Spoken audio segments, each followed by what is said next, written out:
Hello, and welcome back to SideQuest. This week, boy, there's a lot to talk about. We've been gone for, what, 3 weeks now? Is this like, we missed 2 weeks, right? I think so. So does that mean we've been gone for 3 weeks or 2 weeks? Brian, don't ask math questions at the top of the show. We've been gone for We've 2 gone over weeks. this. Sorry, my bad. They announced a new PlayStation.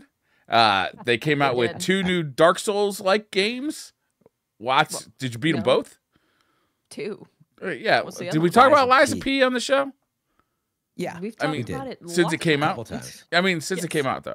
That's Yes. a month and Okay. a half ago. Yes. Oh, okay. My bad. That was, And then that was We a long only were time going ago. for 2 weeks, but Breyer's sort of checked out completely Breyer has ignored everything we've said for 2 months, so we're gonna have to. it's not that I'm ignoring you. I just don't have a good memory. Yeah. But Lords of the Shadow. Lords of the Shadow? Sure. Why not? That came out. Lords of the Fallen. That one. Dude, Breyer's on. He's en fuego today. Cyberpunk came out, or Cyberpunk, the Yep, DLC yep. came out. Phantom Liberty. Phantom Liberty came I've been out. playing Yeah, that's RoboCop Rogue City, the demo anyway. I don't know. Just a lot of stuff's happened. Did you guys see that new PlayStation 5? The Slim? Yes. Did they call I it the did. Slim? They just call it the new PlayStation 5, right? Everybody calls it Slim, but it's just a new model, I think. Yeah. I thought it was pretty All I interesting. know is it's got a little dingly dong that you put to stand Whoa. it up. Oh, yes, it does. It does have a little dingly dong to stand up. Kind of like the It's original not a Switch, stand. right? They call it a stand. It's like No. It's like, you know, when you buy a new product and it's got the plug cover on it. It looks like a plug cover. Okay. You That's talking what about it the looks base stand? Yes. Yeah. Okay. Like it's like I a didn't little know which flip part down the thing, dingly It's right? just a dong little. was. It's just a little Yeah. thing. I think dingly dong is a technical term here. Yeah. And then if you want a Activision vertical Blizzard stand, you got to went buy through, it By the now. way, that was the thing that happened. What'd you say? Activision Blizzard. That was, Xbox. it finally closed. Yep. Oh, is that done? Finally Done? closed. Is that out of the Done. way? Done. Okay, that's good. Spider-Man guess. reviews are I don't out know. today. That's It's true. bad, I would say personally, but Yeah, looking pretty grim for the old web slinger, huh? Not great. What, he's getting like 95%? Didn't even get up to 96. What a Yeah. moron. people Probably a are curb washer. super Oh happy man, about yeah, it's it. currently a meta score of 21, but I hate meta scores, honestly. I'm all right if they're like compiled from a select few, but dishwater. otherwise. Dishwater. But even then, read the review and know Is that- who is the reviewer. Is that your favorite review website, dishwater.com? I should make I'm sure it's taken, unfortunately. Dishwater.com. And it's always like the most like middle of the road, boiled down. Like if you're a fan of the genre of action games and love, Marvel Oh. superheroes, you might Yeah. like Spider-Man. And their reviews are always like that you can't Yeah. actually make a decision. So we're gonna Yep. give it a 79. But yeah, anyway, it's obviously looking like it's pretty solid. I don't think anybody's surprised. No, the Yeah, first one was really well reviewed. I think that, as Watts pointed out, the biggest news is Microsoft now owns one of the most behemoth catalog of games, Yeah. with the purchase of Activision and Blizzard and King as well, as people easily forget as part of that. Yeah. Mobile games. And Bobby Kotick announced his retirement, right? he's finally going to walk out. That's a net Yeah. benefit for everybody, I think. It is. You just got to give him like $12 trillion on the way. And it's Yeah. like, just go away. Go get it. Go on your own island away from everybody. Just be somewhere else than around us. Yeah. People like Yes. Bobby, though, I'd be curious. I don't know if he said if he's staying out of the games industry, but it's like next thing you know, he's the CEO of Unity or something. Like that's just how it's true. It's Prepare yeah. yourselves. That's what they do. They him don't and that guy should get their Yeah. own island Mm. and Like- go away. like normal people like us. We're Let's like, be careful with yes. giving billionaires islands. We know how it worked out last time. Yeah. Real bad. Oh, Jesus. True. That should be international laws. Like billionaires can't have islands. Yeah. Billionaires No- can't be billionaires. That's my new rule. There's But, something to that, honestly. Yeah. But like for real, what do you guys think now? That it's finally closed. for Xbox, now sitting on top of that catalog and all the things they've said. And Ubisoft owns cloud rights for now for, I don't know if it's 10 years or whatever in Europe, but I'm concerned about it because I don't like one company having that much control over the entire gaming landscape. And Microsoft has a history of just being like, you know what? We don't want to make games anymore. We're just going to lay everybody off. As a company, yeah, you're now, and that's a very good point. You know, I think people have been thinking about a lot with the layoffs is like, you're not just part of Xbox, you're part of Microsoft. Yeah. And if a recession had come or does come, like it's normal. Oh, we're chopping 33%. Everybody takes 33%. So now, because you're part of us, you also got to toe the line, and everybody takes 33% off their staff. So yeah, there's also going to be redundancies yet to be seen, like Bobby Kotick. It's the part of the reason he's leaving, no doubt. Silver lining to every cloud. Yeah, but like, you know, you think about maybe the people who are in charge of whatever. I'm in charge of the Call of Duty franchise marketing, but it's like, well, we already have our Xbox marketing leader.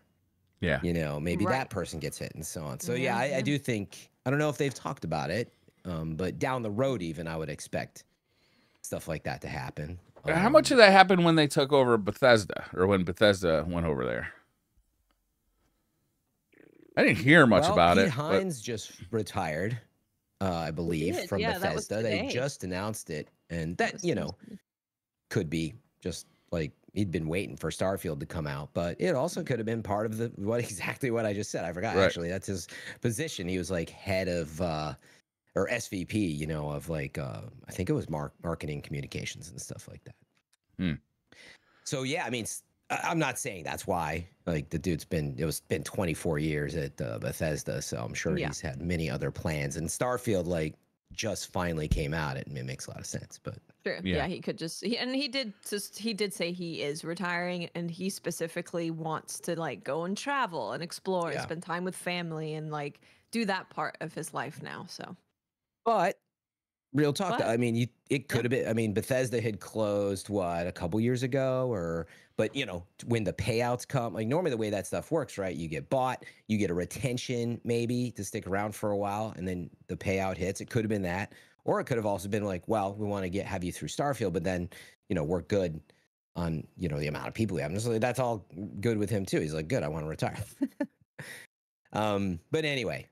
I think it's awesome that he is. I mean, people who work that hard for that long, the sooner you can get out and enjoy life, the better. Go do it. Yes, agreed. But I don't know. I'm always worried about layoff stuff, but it's following the industry for decades now. Like, there's never not gonna be the year that comes up like this year and next year. There's always people getting hit by it. So whether or not the acquisition has any, grim immediate impacts, like I think it's more about the economy, and bound to happen regardless. But going back to your comment about like, oh, I hate that a company like Xbox sits over so much all of a sudden. And I think that's definitely true, but they already sit over so much. Minecraft. Yeah. Well, look what's happening with Embracer Group right now. It's like they bought everybody, and now they're doing layoffs because their long-term, whatever that long-term goal was, which may have just been to sell it. But they were counting on Gollum. Right, and now it's not that. They have Lord of the Rings, but not that one. Well, like when one company owns so much and that one company's direction changes, then it could change so many people's lives and like so many different companies' lives. I don't know. It's a little concerning. Activision was already that though, so I just don't see it changing much, And I think they're pretty committed to, what they said of keeping stuff on multiple platforms. It's just they're more in control. Obviously, I don't think you're going to see as many as you would. Like the beta hit first on PlayStation for Call of Duty very often, and there's a special downloadable vanity thing if you pre-ordered on PlayStation. Right. The irony is PlayStation always paid Activision, especially for Call of Duty, for like these exclusive momentary drops and stuff like that. And so, in the PlayStation 4 generation, but in the Xbox 360 generation, it was the opposite, right? Microsoft always had the Call of Duty stuff long time ago. Yeah. But I guess my point, like, I don't like that stuff anyway. So hopefully Microsoft's just not doing a lot of that. But I'm sure they will. Like, yeah, if you sign up for Game Pass, you know, whatever. Game Pass is gonna be like a juggernaut. Yeah. I think the only thing I wanted to say on the matter is that, yeah, I mean, I agree in general, but it's just going to keep happening. Same way that PlayStation bought Bungie and Microsoft had already bought Minecraft, and like huge companies are always going to try to absorb. Like Disney, rumored to buy, or not rumored heavily, but there was a discussion around them buying EA and yada yada. That's always going to happen at the top. And in some cases, there's benefits because you get, like, Bethesda may not have had as much time and money to finish up Starfield for all we know. They probably did. Bethesda does pretty good. But just using as an example, maybe they couldn't have delayed Starfield without Microsoft's backing. Sometimes there's benefits when you have a huge monster pool of billions and billions in revenue behind you. But yeah, what I wanted to say on it was more that I think people are so focused on sort of 2024, what this means. You know, oh man, exclusive consoles and blah. But the reality is, Microsoft, the reason why they talk about hardware and like, we don't, you know, we're not going to be PlayStation because they're not thinking about that. All of these acquisitions are about, you know, about 2028 and 2029, maybe if they get the tech there and you're playing DLSS frame generation games in Microsoft Cloud on the pass. Sign up for the pass. Netflix. Like, that's where their head's at. Who has the catalog? I don't know about this. You're trying to sneak that the pass underneath everything. I don't know if I'm with it. But I'm saying I do. I mean, certainly. Like, think of what is Microsoft focused on the most is the tech, and the reason that all of this continues to get greenlight is they want to own the cloud ecosystem, and then of course they want their own Netflix for gaming, as well as who knows what else they're doing. Well, that AI, obviously. So that whether that's 5 years from now or whatever, they're like, yeah, spend the billions because eventually somebody's going to be. It's less about the console that you bought, and it's more about, did you sign up for Netflix? Or, I mean, who is Netflix competitor, right? So that's you know, I think the main point to make about it. So I think that's more of a concern for me is how does that affect developers, period, when we're on Game Pass for everything. Like I've brought it up. It can be good, but it can be bad because you know, streaming rights and all this other stuff. Especially if someone like Unity comes along and is like, hey, we're charging you per person who's installed on Game Pass. You know what? That's they like watch $7 your trailer. Yeah. Let's just skip the money. Just give me your kids. I'm just going to take the kids. You want to use Unity? That's fine. Give me your firstborn. Yeah. That guy got fired. No surprise there. Well, he's retiring and stepping down. Sure he is. I think we talked about that one on the last. I think we just made that cutoff on the last one. Yeah. I don't. What else? Well, that's boring. So yeah, I got to ask you this: the PlayStation 5 is coming out, or the new one's coming out, the mini, the Slim. Do you guys want to get that? Are you gonna? Do you care? No, don't care. I could not care less. I feel like even this with is a dingle dong. It's got a dingle dong. I feel like this is very much so a thing for people who don't have PS5s yet. Like, there's not really a reason for me as someone who owns a PS5 to spend a bunch of money on this PS5 it's that's like 30% sleeker, though. Which, does that mean it's going to overheat 30% faster? I don't know. Generally, they come with hardware revisions with, like... Usually when there's, like, a slim version, they've got, like, you know, newer updated hardware inside that uses less energy or runs cooler. I don't know OG PS5, which has the good vents. So... I'm good. It doesn't look any better than the old one. I was kind of hoping to see like a better revision. They just cut a piece out of it. Yeah. Yeah. I do kind of like that removable disk drive, though. I think that's kind of neat that you can just pop that on and pop it off. Or if you buy the digital version, find out you want discs in the future, you can just pop it on there. I think that's kind of cool. Good to give people the confidence. Yeah. More expensive than launch PS5s. What? Because you could buy the digital PS5 for it was $400, right? And now the digital version is going to cost you $450. No, I think it was $450, wasn't it? I think it's $400. I think it. I mean, I don't remember. I'm gonna go check my Amazon account because I thought it was, but either way, it's in the zone. I mean, look, it's just a redesign, and everybody's calling it slim. It's not. I think that's the most important part. If you haven't seen photos and everything, it's basically a PlayStation, just slimmed down a bit, and then because of the hard drive being on, the one people were kind of making fun of, it's like, bloop, it just like sticks out the side, like they attached a little miniature toaster on the side of a slimmer PlayStation. So it's not that surprising, like you were saying.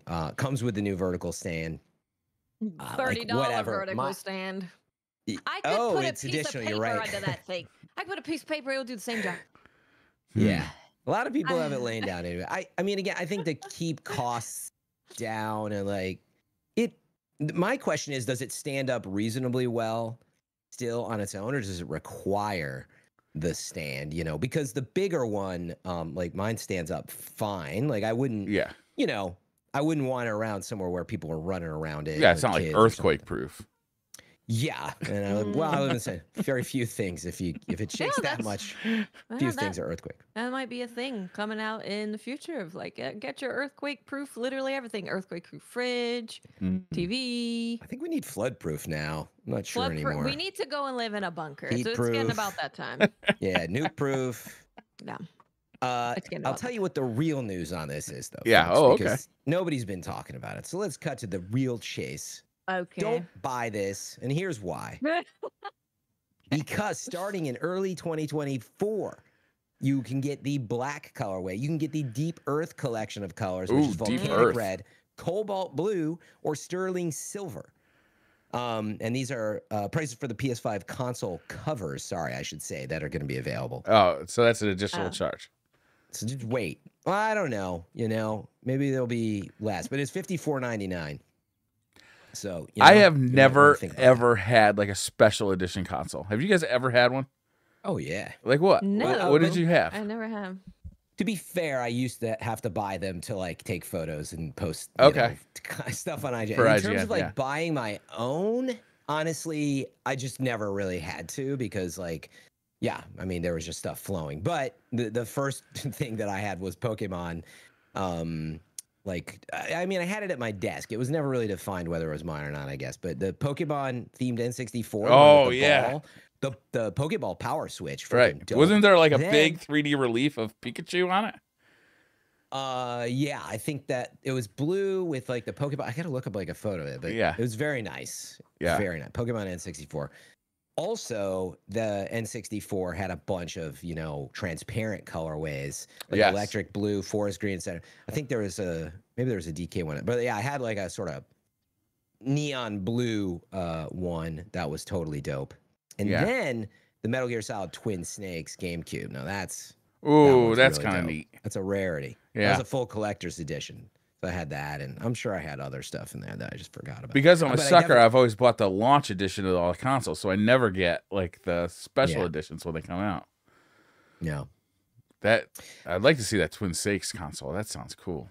Yeah, I mean, there's got to be my original unboxing of that. I mean, I still have that. I also have a spice color. That's the orange N64. Sorry, the orange GameCube. Yes. So I had a number of That's the best color. Yeah, spice is nice. Yeah. There was like a Panasonic Cube version of the GameCube. I have the Q as well. That's the coolest one. Q. Yeah, the mirror. Yeah. I always joke you could shave in the front of that thing. Like, that's the coolest one. I can't believe you have one. Those things go for big bucks. They do now, yeah. Yeah. But they're going to release additional colors in the future, though. I do think that's really awesome, though, for real. They released those plates for the old PS5, and they were like $60. It's like that's the price of a game. I can't the old PS5 did have. Yeah, they had those. It's got them. Yep, you can buy them right now. I just missed that. And then that D-Brand company released the gray ones that are the color of the original PlayStation. Yep, those are kind of neat. Those are cool. What's the best looking PlayStation? I'm sorry. Last random ask question. What's the best looking PlayStation? Rank them from best looking to ugliest. PlayStation 2 is the best looking one. You think so? Yeah. Yeah, it looks so cool. It's classic, but it's not really the best looking one. Which one's the best looking one? Fran. I think the original is the best looking. So plain looking. Wait, you said the first PlayStation or the 2, Briar? I said 2. He said the 2. Oh, you did say 2. I thought you were saying the first one. I think the first one. The 2 is just like. I honestly don't know. What is it? A folder? The 2 is like a that you keep your important trapper keeper. It looks so futuristic. The 3 was ugly. It looked like a bump. I don't even know what it looked like. It looked like a I really George did Foreman like grill. The 2 when it came out. You know what? When you look back at them, you realize that the PS5 looks like all of the other PlayStation. Yeah, they're all not been super great looking. I mean, I guess looking through like the reality is I'm pretty practical about them, so I guess I tended to like them sort of sleek and yeah, PlayStation 4 probably, believe it or not, just because it is like it was form fitting.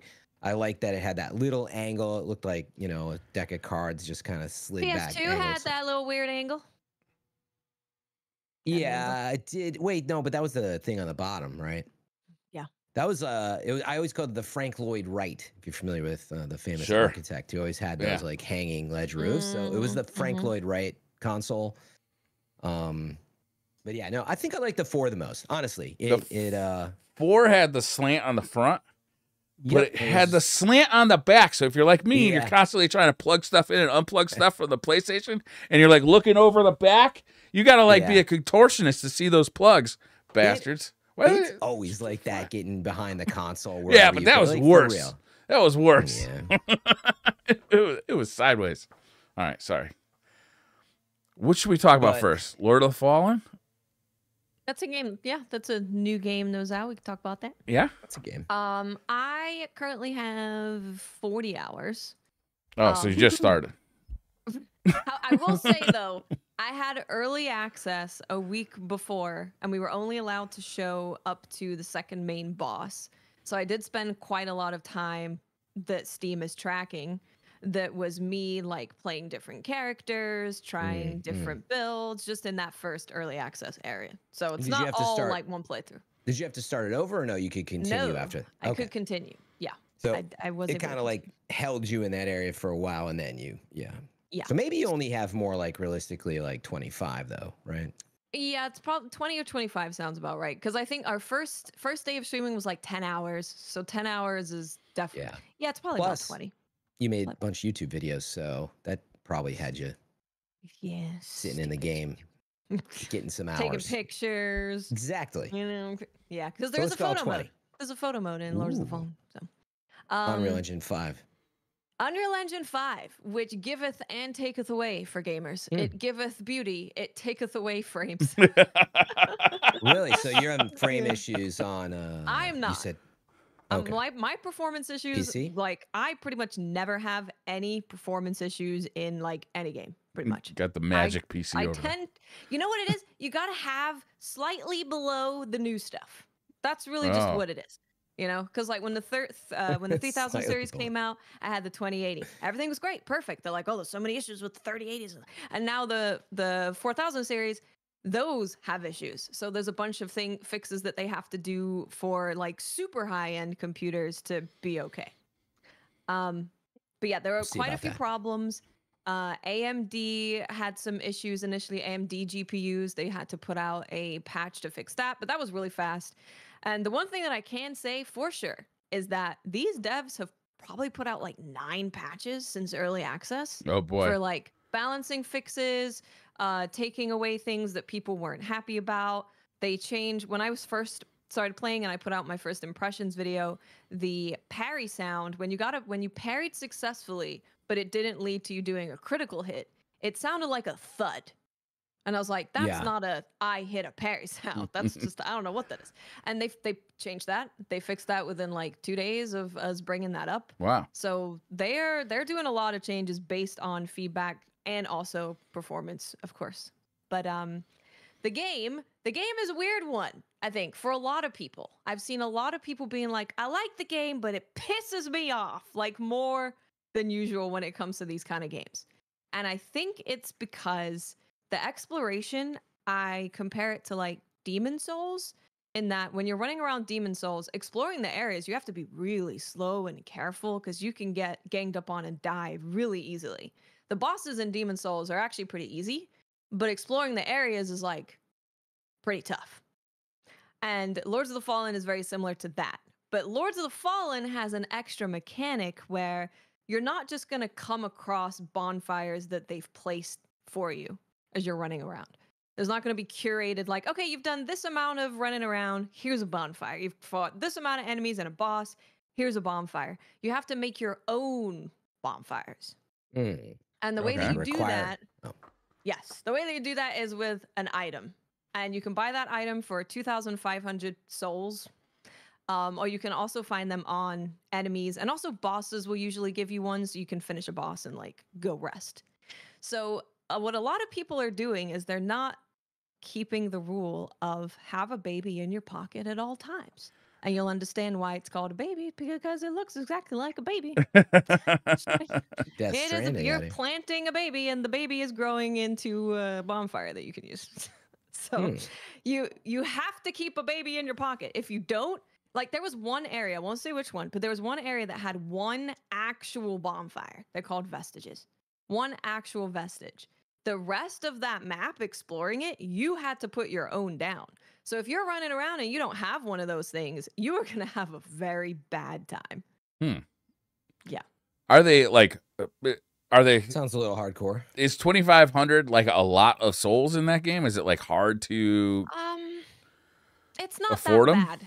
I think early on maybe it'll be more, and I think it's gonna just feel bad that you're using a resource that you use to level up to buy this thing. Yeah. So I think that's probably the biggest problem with it. But it's really interesting because it almost takes on a feeling of like Monster Hunter. And that when you play Monster Hunter, before you set out, you're like, okay, I need this potion, I need these arrows, I need this thing. You're like really preparing to go on a journey. And it's kind of like that in Lords of the Fallen, which other Souls games don't really have, where you're really preparing to go out on this journey. So you have to be in that flow of like, okay, I've got the thing to put down a bonfire if I need one. I've got like all of these items that I need, and then you head out. And if you stick in that flow of like, you find a bonfire, you use the baby to make the bonfire. If you don't have an extra baby in the pocket, you travel back, buy a new baby, go back to where you were, then you level up, then you continue. If you do that, I don't think it's nearly as frustrating because there are a lot of spots that you can place these movable bonfires. Oh, you can only place them in certain spots? Yes. Oh, okay. Yes.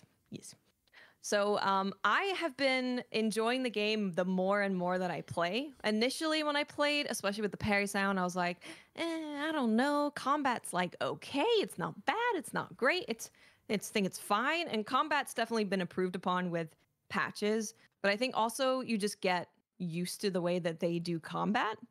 And then it starts feeling a lot better overall.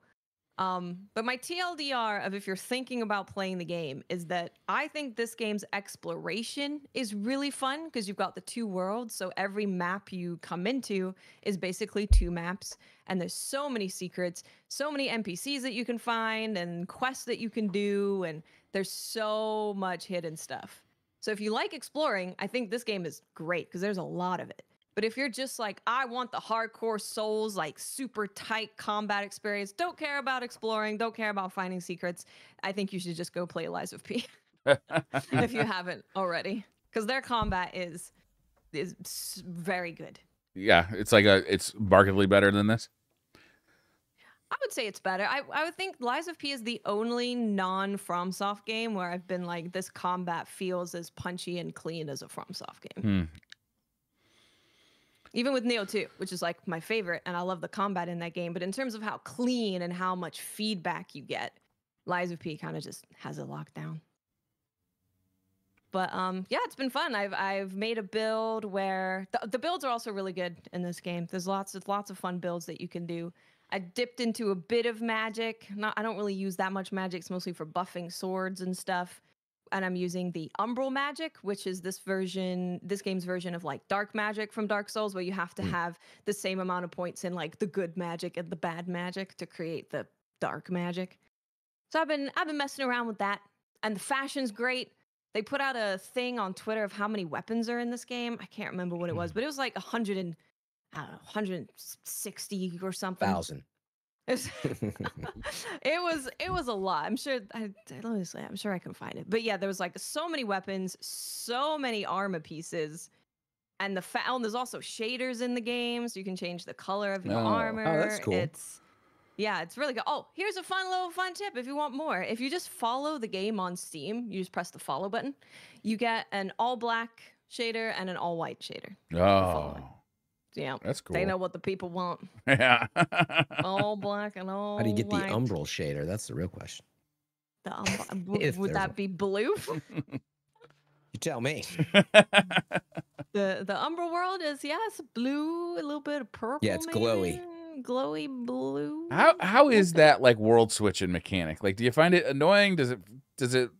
I've played games where it's like, oh, I constantly got to be hitting this button to like switch between two worlds, or even like Batman, was it Arkham Asylum, where it's like I felt like I had to play that whole game in like detective vision, otherwise I was gonna miss stuff.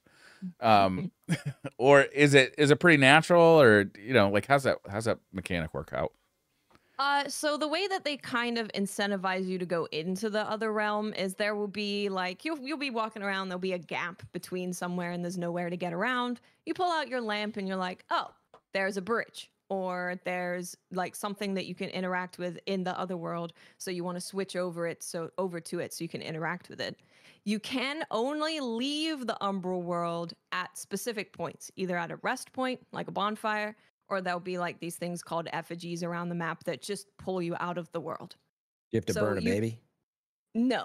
Oh, no. Too bad. No. No. So you can go into the world whenever you want, but you have to find specific spots to come out of the world. They are very frequently there, but yeah, you want to get out of there because it gets real scary when you're in there for too long. Really? Okay. You know what mechanic I want in there? You got to barbecue a briar. What the fuck, man? That was really mean. I'm really offended by that. I was just saying. It's probably in there. There's a lot of fire. Seems like a tastier option versus the baby. Babies are so tender and juicy. Jeez, wow. Got real dark. But you don't have to fully commit to going to the Umbra world. Like some bridges, you can just hold out the lamp to walk across it, so you don't need to fully commit. But yeah, there will be some puzzles and stuff environmental puzzles, I use the word puzzle lightly, that you interact with to get around. But there's a ton hidden in there. So if you want to really explore, you could do a run through in the normal world, of course, switching when you need to. And then you do a run through in the Umbra world for as much as you can to see if you've kind of missed anything. Yeah, that sounds good. Yeah, I mean, I like exploration and stuff like that, so that always has intrigued me about it. I'll get to it at some point. I meant to try it this weekend. I didn't quite get there. Yeah, I'm definitely into this. I had a fast question about Unreal Engine 5 Lords of the Fallen. One of the best features that I've seen with it so far is just like the facial animation and cinematic type tech. Did they do much with that by any chance? There's not a ton of cinematics in the game. The cinematics that are in the game look great. But yeah, it's kind of what you would expect. You suddenly see a character talking to someone, or there's none of that. Yeah, like a close up. Okay. Yeah, I wouldn't figure. Usually you don't see that in these types of games, but I was like, that is one of the huge features of Unreal Engine 5 that has impressed me that I can't wait to see more of. It's just like so much more natural. Yeah. It's very if you like zoom in on any of the armor or any of there's so much detail in everything that's in the game. So the game looks really, really, really, really good. It's a very good looking game. Do we know how it performs on the current gen consoles? PS5 and Xbox 4? So PS5 has been getting patches a lot faster because now some people are like, oh, I can't believe they're treating Xbox gamers as second-class citizens. All four of you. The reason is because it takes Microsoft longer to have patches pass their certification process.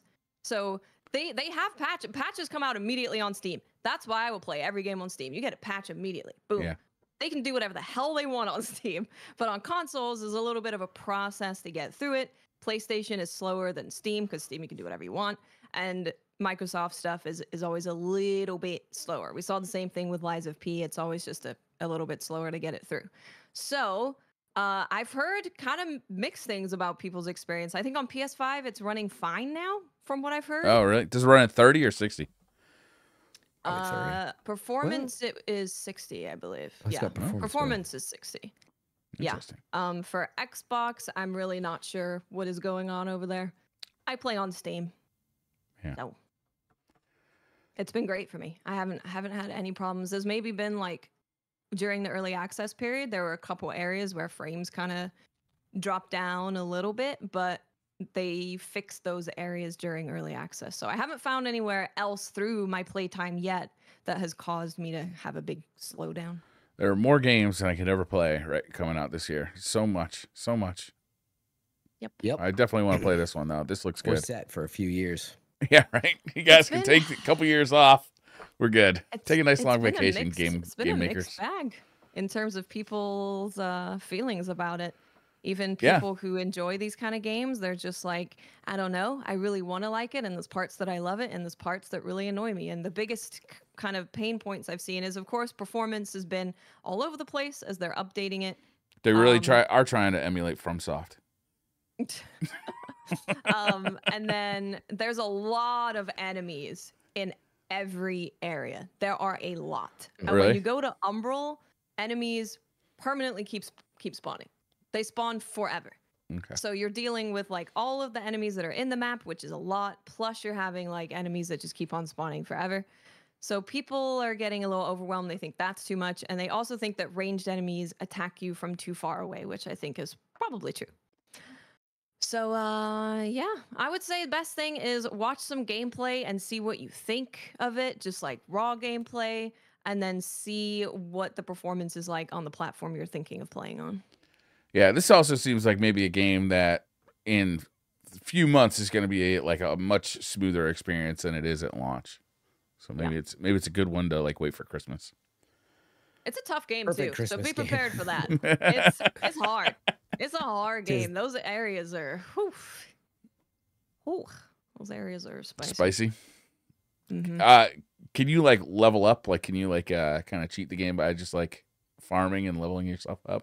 Yeah, you can level up, and you can just do a farm thing if you want to for a bit if you're feeling stuck. But they also do the thing of like they allow you to go to areas that you're definitely not leveled for. So if you find an area and you're like, I really feel like I'm dying way faster and doing no damage, then you probably want to go somewhere else. And they kind of tell you this with their numbers, their damage numbers. If you're doing gray, if you see gray damage numbers, you're doing below what you should be. If it's white, you're like doing what's expected. And then if it's red, you're doing more than expected. So if you're fighting basic enemies and you're getting gray numbers, you might get those numbers up. Do something. Yeah. Rookie. That's cool. They got a lot of systems in there, man. There's like the weapon upgrading system. There's runes that you can slot into weapons that make them do different things.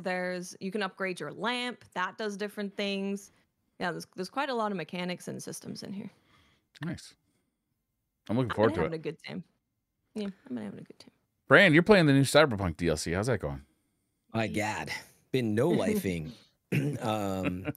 Excuse me, been no-lifing Cyberpunk 2077 2.0, and then it was really that excuse me, Phantom Liberty had come out a couple weeks back. So I should disclose that like there's drops on Twitch, so I'm kind of like incentivized to like it's been a big part of just streaming on Twitch. However, the reality is like I've always been a fan.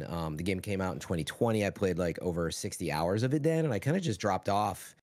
Yeah.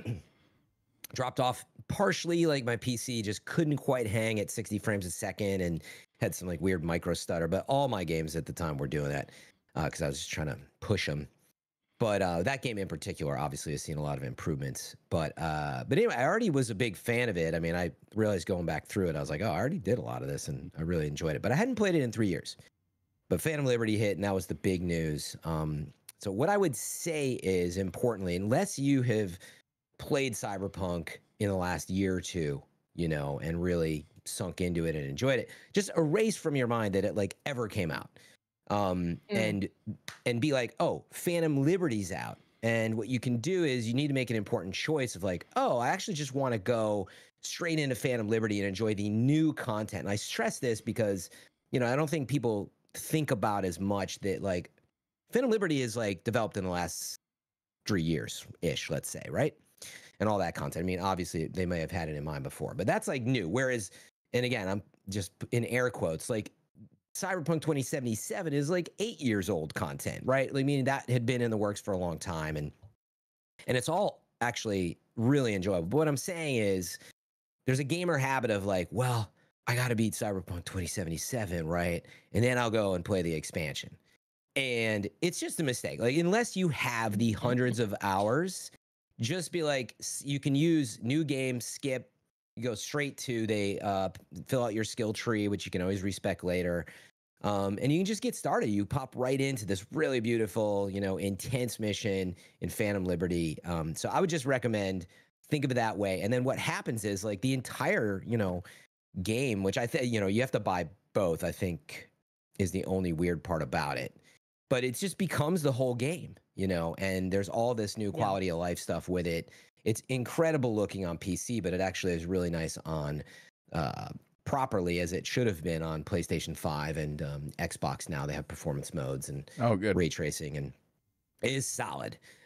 So that's what I'd recommend, unless you have the time, in which case, for me, I started over, and I always like to feel good about my build a little bit, and that type of stuff. So I spent a pretty significant amount of time just feeling good. Cyberpunk 2077, before because if you do start over, as a warning, you have to get very far into Cyberpunk's main story campaign to get into Phantom Liberty. And I should stress that there's no reason not to beat Phantom Liberty and then beat Cyberpunk. It's in the middle of the game.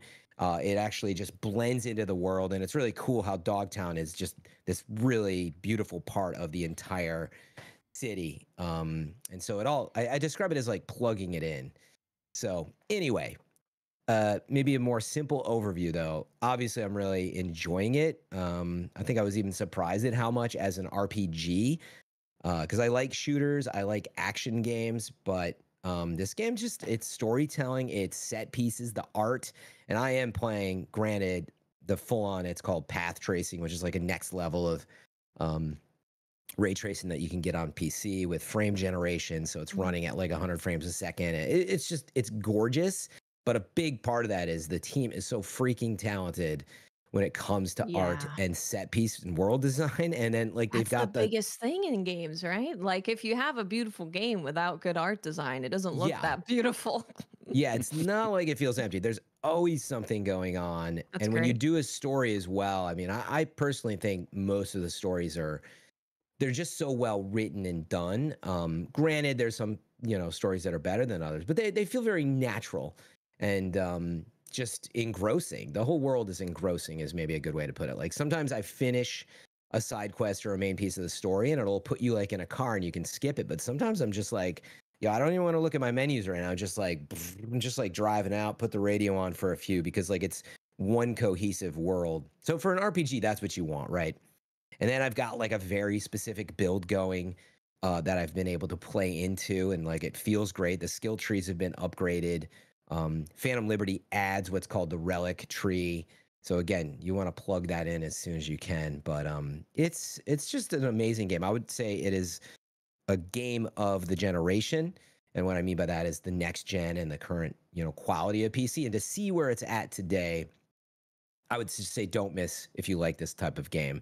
I know some people want all action, and if that's what you're looking for, you're going to get involved in stories and cutscenes and a lot of dialogue choices. But I think it's been completely dope. For me, it's absolutely above a 9 as a whole package. And Phantom Liberty is too. I think some people will fall in the 8s because they're looking for more action or something maybe. But super enjoyable, as you can tell. Good to hear. I can't wait. I love the original game. It definitely had some issues, but I found it very compelling. Meeting all the characters and learning about the whole world, and the story I thought was pretty fun. So I'm looking forward to this. To see an improved version of that game makes me very excited. I can't wait. Yeah, and that's why I stress make a decision about Phantom Liberty. If you don't have the time, just go plug it in, and again, all you're getting is skill tree level stuff. I assume, I don't know what happens to the story element of Cyberpunk itself, meaning you normally would have to play up to pretty late game, but I wonder if you just skip the Phantom Liberty, if you're still able to go back and play through the beginning content. But either way, you can't go wrong, because you could always start over after that, and again, it's a time question, but really, really cool. Yeah, you should definitely check it out, and let me know what you think of it, Briar. Awesome. It's awesome. I played a little bit of the Robocop Rogue City. They released a demo on Steam Next Fest. The game officially comes out on November 2nd. I was actually, I like Robocop, so I was kind of drawn to the game just because, like, Robocop's cool, right? Like, I love the original movie. I even like some of the old video games, like Robocop versus Terminator. But this game was made by the people who made the most recent Terminator game, which is, I want to say it was Terminator Dark Skies. I can't remember, like, the subtitle on it. But it was kind of cool. Like, it takes place in the future, and you're like living in that world, and it was a shooter. It wasn't like super high budget, and neither is Robocop, but I liked it, right? So I was kind of looking forward to this game, and when the demo came out, I was kind of excited to check it out. This game looks, like a budget game. It's definitely not like a top, huge budget game. I think it's going to release for $50, so that's what a budget title releases for apparently now. Yeah. But I was having fun with it. This game is way more than I thought it was going to be, because yes, you do play as Robocop in a first-person shooter with your gun that you pull out of a leg, and it feels awesome. Actually, it feels really good, the shooting in it.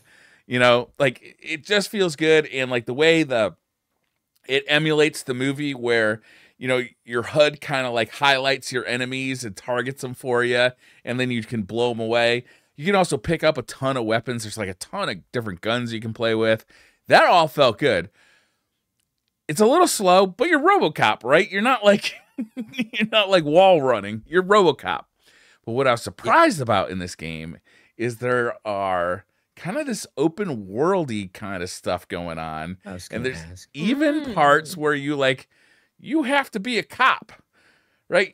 You're not just Robocop. Sometimes they're like, hey, can you man the front desk? I got to take my break. That's actually kind of funny. You go up to the front desk and, like, you got to handle people who come through the door without your guns, Like, does it then turn into Papers, Please? Not quite, a little bit, but it's more like a woman comes in like, hey, my son is missing. Can you help me find him? And, like, Robocop, who is actually voiced by Peter Weller, the original, actor who played Robocop. Okay. Nice. Is just like, your son's dead, ma'am. Like, there's like, because he doesn't know how to approach this. It's really funny. I would say so far, the demo was pretty long. I didn't play all of it because I was kind of like, at some point, like, I got to save some of this game for when it actually comes out. Yeah. But at some point, I was kind of like, it's not nailing the feeling of the original Robocop movie. Like, it's not as funny. It's not as irreverent. It's not as kind of like subversive. But it's really kind of fun to just explore like other parts of like the Robocop experience in a video game, aside from just like walking straight and shooting everything that comes in your path. And it's really kind of got me excited for the whole game. So better than I expected to be, and much broader an appeal, I think, than what I thought it was going to be. I'm looking forward to it. That's good to hear. Yeah. If you're a Robocop fan too, you definitely got to check it out because it's just so bizarre. And the woman who played Murphy is back in her role. So that was Robocop's partner, if you remember the movie. So she's reprising her role. So it's like they got some of the original cast members in there, which I think is cool. I think the desk sergeant is back as well, reprising his role. Very cool. It sounds like a cool game. It is a cool game. And it's not like... Go ahead. I was just like, wait, did you say this was an early copy of it that you're playing? No, it's the demo. The demo was briefly... Yeah, it was on the Next Fest. Sadly, they took it down, which I think is a shame because...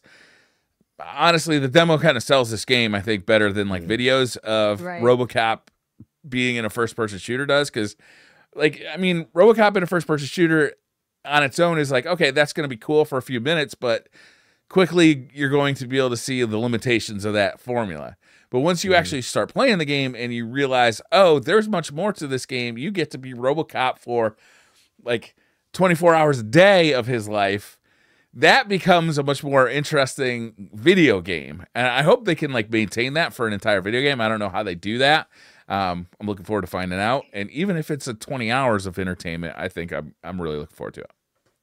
Nice. Yeah, sorry, I forgot about the Next Fest stuff. I went to the Steam page as well. I was like, oh, it's November 2nd. Yeah. Right. So yeah, it's coming out November 2nd, which is just half a month away. Yeah. Yeah, I really don't understand why they do that, why they take those demos out. It was a long demo though. Like people who played all the way through it, it was like 4 hours or something. It's usually a decision that you got to make of like, does it give people, does it satisfy too much, right? Versus creating some hype like you're doing right now. Yeah. You're doing what I would assume is the main reason, which you did play it. You're the word of mouth. You liked it, but it's not available. But you're creating the hype without someone checking it out and you know what I mean? Either getting their fill or That's just fair. maybe deciding it's not for them. So yeah, it's always like a balance with that type of stuff. But I feel that. Yeah. Little hype moment. It's nice to see a game where, you know, obviously they couldn't match, you know, something like Cyberpunk graphically. But what they did do is they put some real thought into like, how do we make a Robocop game interesting, you know? And I think they, so far, seem to have pulled it off. It looks cool. Nice. It's good to hear. I mean, I was trying to think like what's coming out around then. I mean, the week before or so is Alan Wake 2, so that's a big one already. I won't be touching that Robocop. Is a big one. But there's also The Last Faith finally got a release date. This is like an indie Souls-like that has some beautiful, like the graphics on that. The game looks great. But that finally got a release date, and that's November 15th.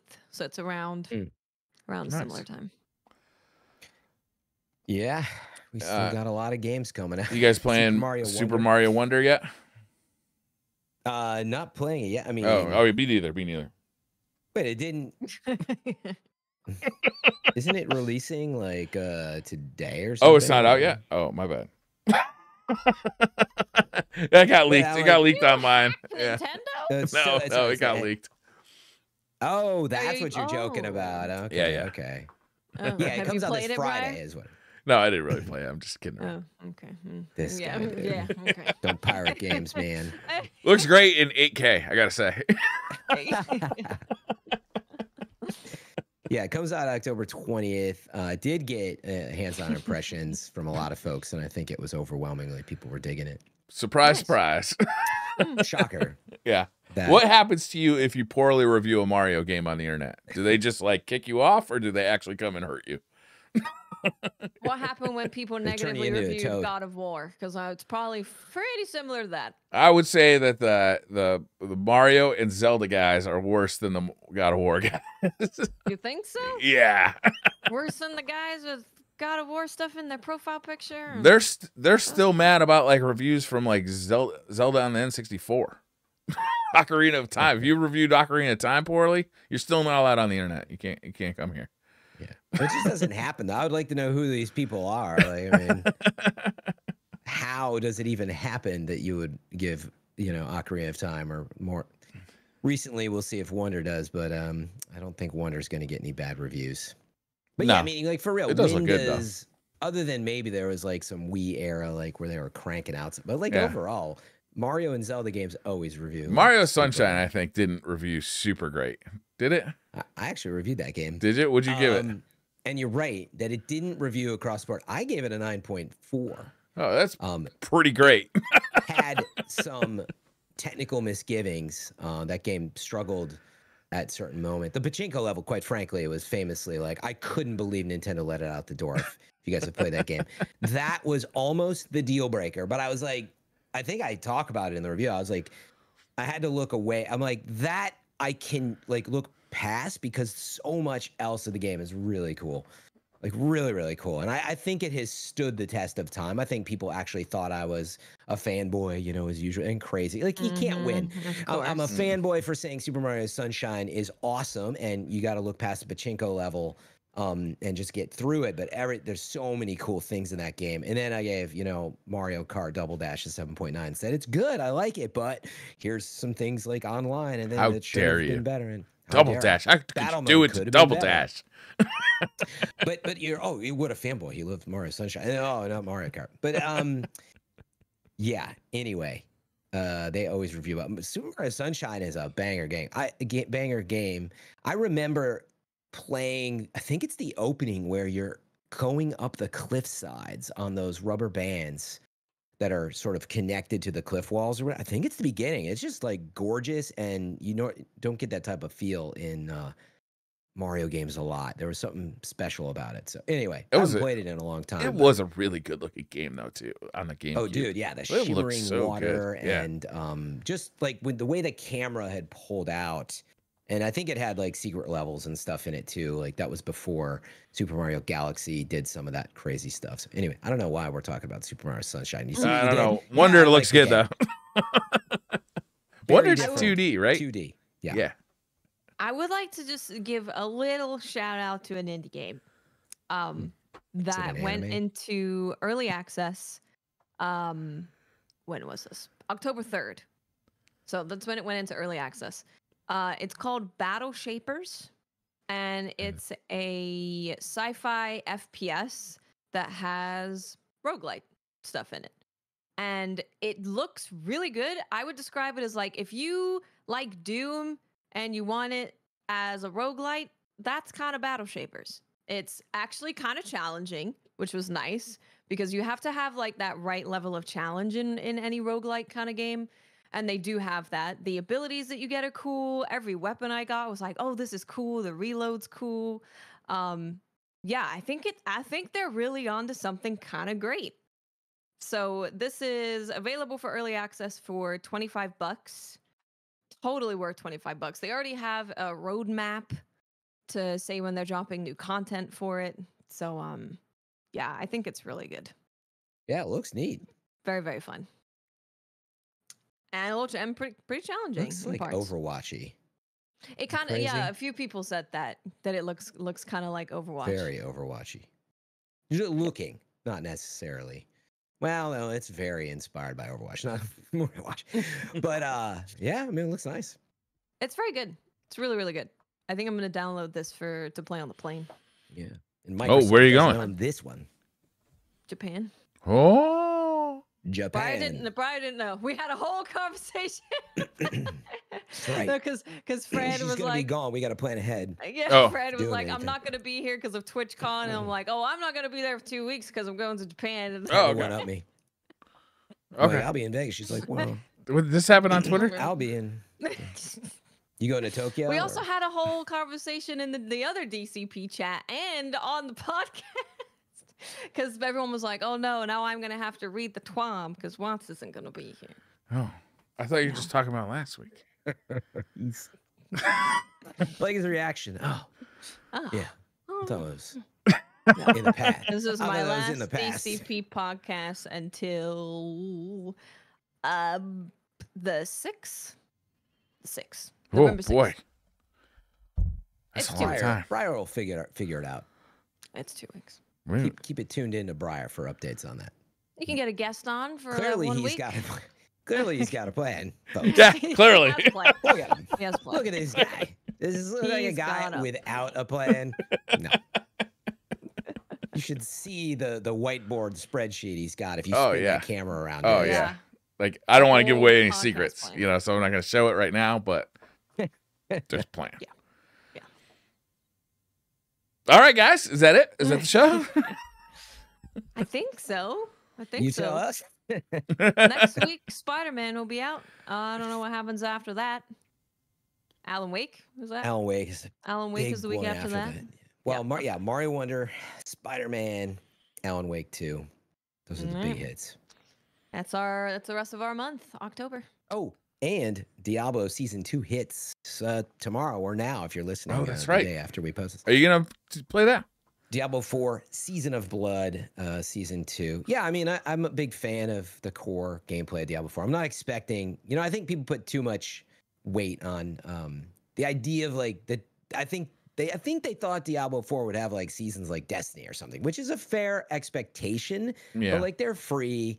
It's a first you know, gen of the year, right? The main focus was on the big expansion, or sorry, the big new release of Diablo 4. So anyway, I really like the core mechanics of the game, and they made a lot of quality of life improvements coming to 2. So I think it's going to be absolutely fun to jump into. It's free, you know, why not? Yeah. You can buy the battle pass stuff, the season pass stuff, you know, if you want. But yeah, that's happening pretty much now. So that'll be big too for Diablo fans. Sweet. All right, guys. Thanks y'all for watching or listening. Thanks, everybody. We'll be back. I guess we'll be back in 3 weeks. You tell us, bro. It's the same conversation I'm we had at available. the beginning. And we missed it 2 weeks or is it 3 weeks? Is it a month? I don't know. I don't know. Consult your local mathematician to find out when we'll be back. That's right. Set your live notifications. Hit the bell so Yeah. you don't miss it. Perfect. Because Nice. you never know with nice. Look at that, Fran. We're so good with that. All right, bye, guys. See ya. Bye.